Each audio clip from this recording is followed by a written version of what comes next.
Hi everyone. Today we're going to be working on encased seams, so you're going to need this handout. An encased seam encloses the unfinished seam allowance within the seam. They are finished during the creation of the seam. They create a sturdy, neat, finished interior that is resistant to wear, and they prevent fraying and raveling. And I have two rules. If it is a horizontal seam, it is pressed down, and if it's a vertical seam, it's pressed towards the back or the center of the garment. So a horizontal seam would be across the body, and you would press it down, and a vertical seam would be down the body, and you would press it either toward the back seam or the front seam of the garment. All right, and we're going to start with the French seam, but let me quickly go over what you need. So you need this fabric. You should have 4 pieces of it. A scissor. I like to use my embroidery scissor for this because there's some fine work and it's really helpful, but the big one will work just fine. You always need your seam gauge, and you're going to need pins. Now the first thing you're going to do is you're going to take 2 pieces of each. Now I have 2 with a selvage, which is here, which is the finished edge. So I'm going to use those. Let's see, am I going to use them? Yes, I am. All right, I'm going to put those 2 together because they match up. Now the difference, the starting difference between these seams and the other seams that you've been doing is that you're going to put wrong sides together. So normally we go like this when we make a seam. We do right sides together. This time we're doing wrong sides. So you are going to align your edges. We don't have any marks or notches, but if you did, you would line them up. And you're going to put a couple of pins. I gave you pretty small pieces, so you could probably get away with 2.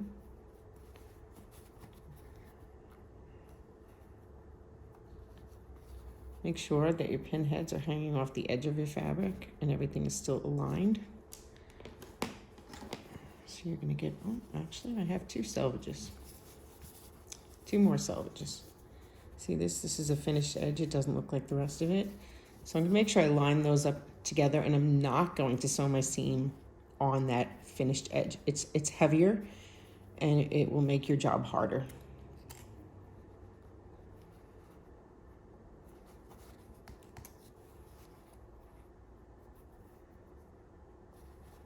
So there we go. I have 2 ready to go. So the first one we're going to do is a French seam. It's the first one on the page, and it is the easier one. Neither one of them are really hard, but this one's super easy.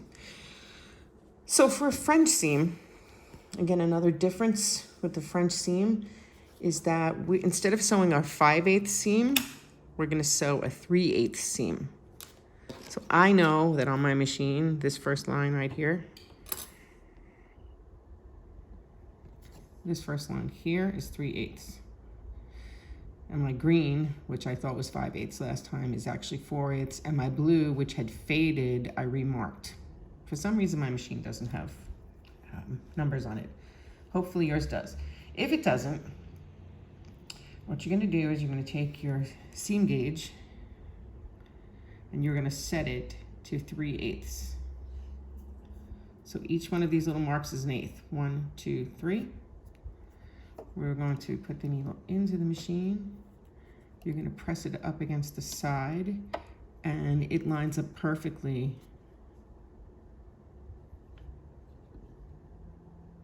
with that first line on my machine. See? Blue lines up perfectly. So I know that's 3/8. So you can always double check before you do anything. Make sure you're sewing on the right line.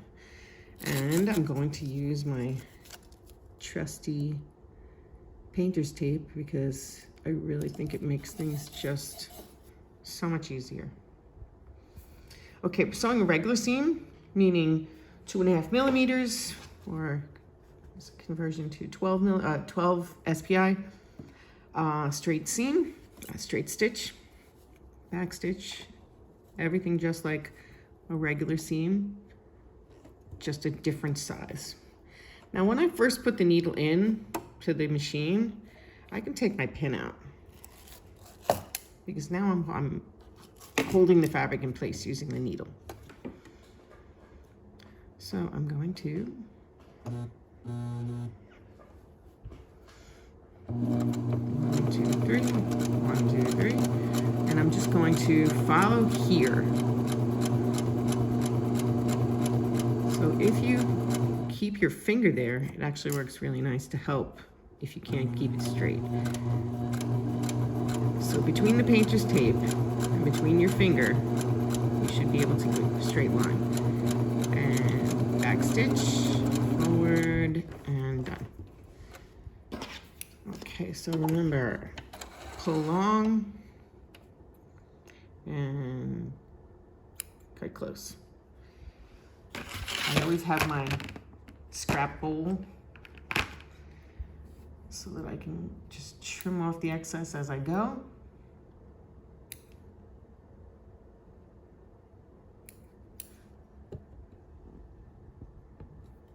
Scrap bowl is getting full. It just keeps my home from getting full of threads. Okay, so there's my 3/8 of an inch seam. My next step is going to be to trim it to 1/8. Now, as always, I'm pretty confident about eyeballing this, but if you are not, what you're gonna do is just take your seam gauge and set it to 1/8. That's the first mark on your seam gauge. And I like to go this way from the bottom of the, I'm holding the blue mark on the seam, and I'm just gonna do a couple of marks.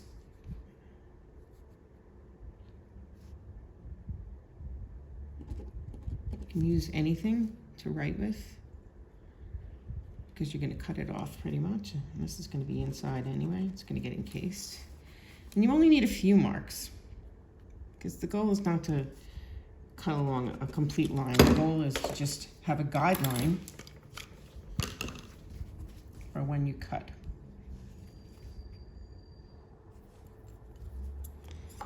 So all I'm doing is I'm cutting from mark to mark.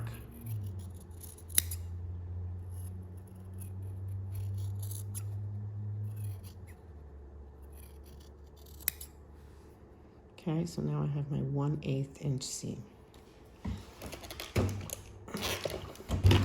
Forgot to mention that you need an iron. So you should have your iron ready to go. You want it set on cotton setting, which is usually the second to highest setting. It should say cotton on your iron, but if it doesn't, mine actually doesn't, of course. My machine's not marked, my iron's not marked. I know that it's almost the highest setting. Also make sure it's on steam, and make sure you have water in your iron. Without water in the iron, it's never going to work properly.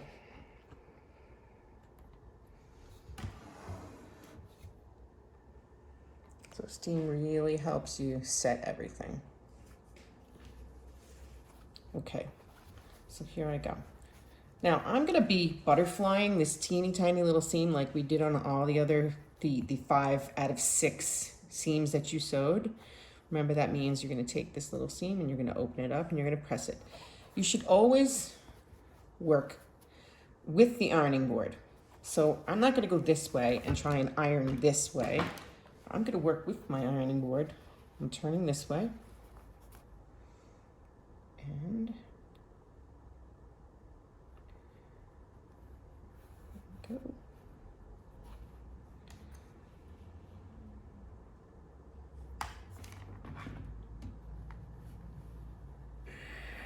You can hear the steam, maybe you can see it. I know it's working. If you're finding that you're ironing and your seam is not staying the way you want it to, That's the first thing you should check. Do you have water in the machine?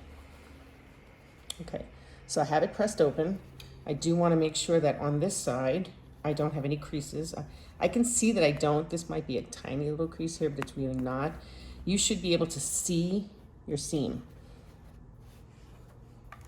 So I'm just going to give it a once over here.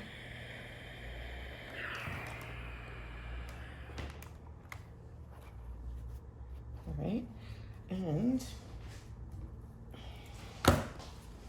the next step is to fold it right on that seam line. Make sure it's perfectly on there. Lay it flat on your ironing board, and give it another press.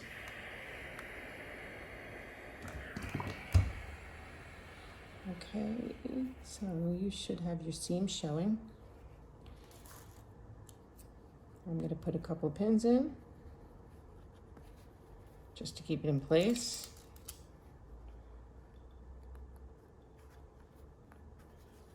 Okay, there it is, actually there. And this is the last step. This is actually a really easy seam. It's the one we're going to use on the tote bag. And I specifically chose it for the tote bag because it is such a simple seam and it makes such a nice clean finish. So my threads always to the back of the machine. Now I'm going to sew a 1/4 inch seam, which is actually 2/8. So you probably don't have a 2/8 mark on your machine. I'm going to set my hem gauge to 2/8 there, and I'm going to do the same thing. I do know where it is on this machine. When I put this in here,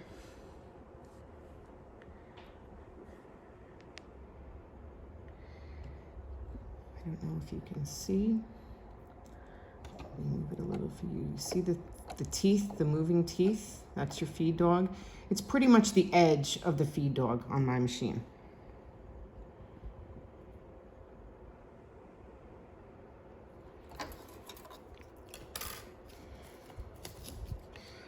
So I don't need to do this, but I'm going to do this for demonstration purposes.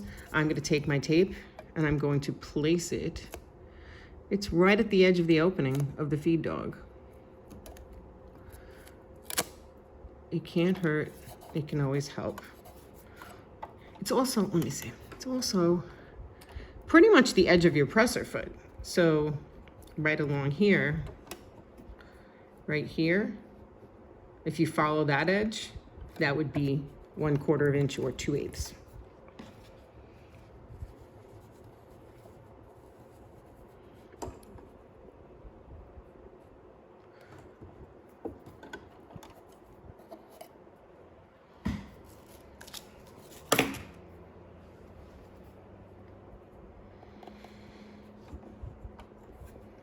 Okay, same 2.5 millimeter.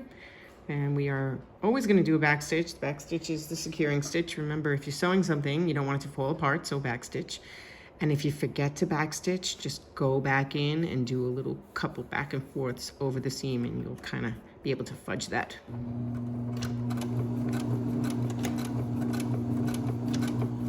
All right.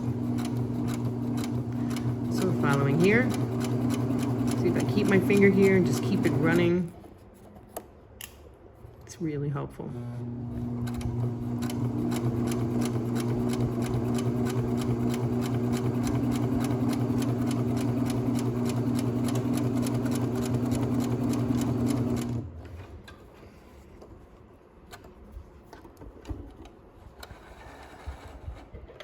Hold on. Get close. Trim the excess into your bowl if you have it. And there you have your seam. Now, how do you know if you've sewn this correctly? Well, you're gonna open this, and if you don't see any threads or any fabric showing through, you know you've done it correctly. It's also a good idea to always double check your seam.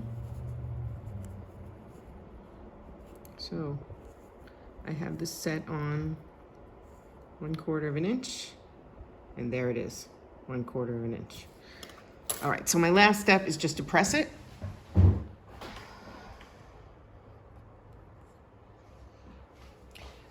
Now, if this were a garment, you'd be following the rules for the garment. Horizontal seams pressed down, vertical seams pressed towards the back or center. Since it's not a garment, you're just going to choose a side and you're going to press it to that side. It's going to be the same thing with the tote. It isn't a garment, and it doesn't really, it is a vertical seam. Actually, we could use that rule. It's not that important front or back pressing. What's most important with the tote is that both of the seams, all of the seams go in the same direction. You'll see that when that happens. So we're going to press to one side. And as always, flip it over. Make sure you have no creases on this side. And give it your final construction press. Give it a press. Lift up. And there is your French seam.